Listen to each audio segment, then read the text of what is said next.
We start today with a story that gripped the Pacific Northwest yesterday.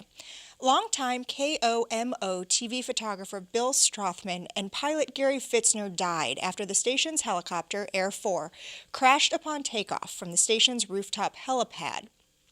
Newsroom employees say they heard the crash, ran to a balcony adjacent to the newsroom, and saw the chopper in flames. Within seconds, the ABC affiliate found itself in breaking news coverage of itself.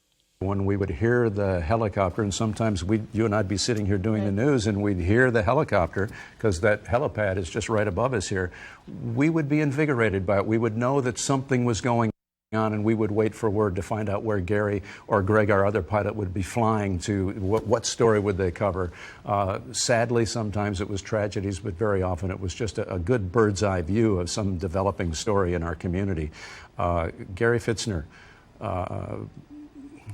thank you so much for what you gave us here at KOMO. In the morning show in particular, Gary and Bill would be after beautiful sunrises. Yes. You know, they had the opportunity to get some really gorgeous scenic shots and have an appreciation of our beautiful Puget Sound region that many people never get. That clip came from yesterday, about midday here Central Time, about 4 or 5 hours after the crash. The live coverage on KOMO and several other Seattle stations went on for hours, and at times it got quite emotional. There were times you could hear anchors Dan Lewis and Molly Shen's voices cracking until tears weren't far away.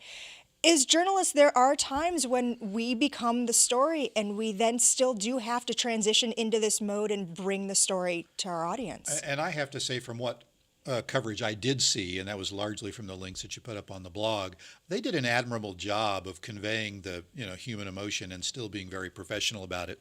I've never been in exactly that situation, but many years ago I had to do live reports from a scene where one of our engineers had been up on one of these transmission towers, and it came down, crashed, and killed him and a few other people. And that's a tough job to do. Even if you think you can be professional, even if you're a little bit more removed than they were from their colleague, that's hard. Yeah, it's one of those situations where you sort of have to try to divorce your feelings at that time from the story itself, and that was particularly hard for them because it happened right outside the building. I mean, it's something that they were accustomed to hearing and seeing every day, was that helicopter take off, and then for the helicopter to actually crash right there on their doorstep makes it even harder. I mean, there's been a lot of, over the years, there have been a lot of tragedies involving television helicopters, television live trucks getting involved in accidents and that sort of thing. But usually it's away from the station when it happens. Mm-hmm. But this happened right outside, so that made it doubly hard for them. Right outside, and the station is located right in downtown Seattle, right next to the Space Needle. So it was also something that was going to create major traffic delays. There was a plume of smoke that could be seen for miles and miles and miles around. Something else that I noticed yesterday in the coverage and watching some of it live was looking at King TV, K-I-N-G, which is also owned by the same company as KOMO. They were using a helicopter shot in their live coverage, an aerial video from KIRO.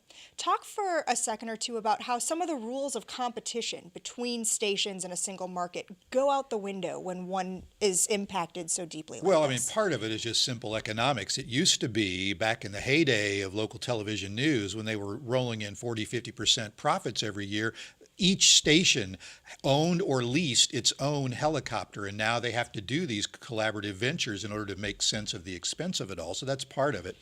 But I do think also you do see just sort of the rallying around the profession, and you try to share resources, you try to share anything you can to tell that story when it's part of the community. I know that Mike alluded to it was when he talked about the profit margins.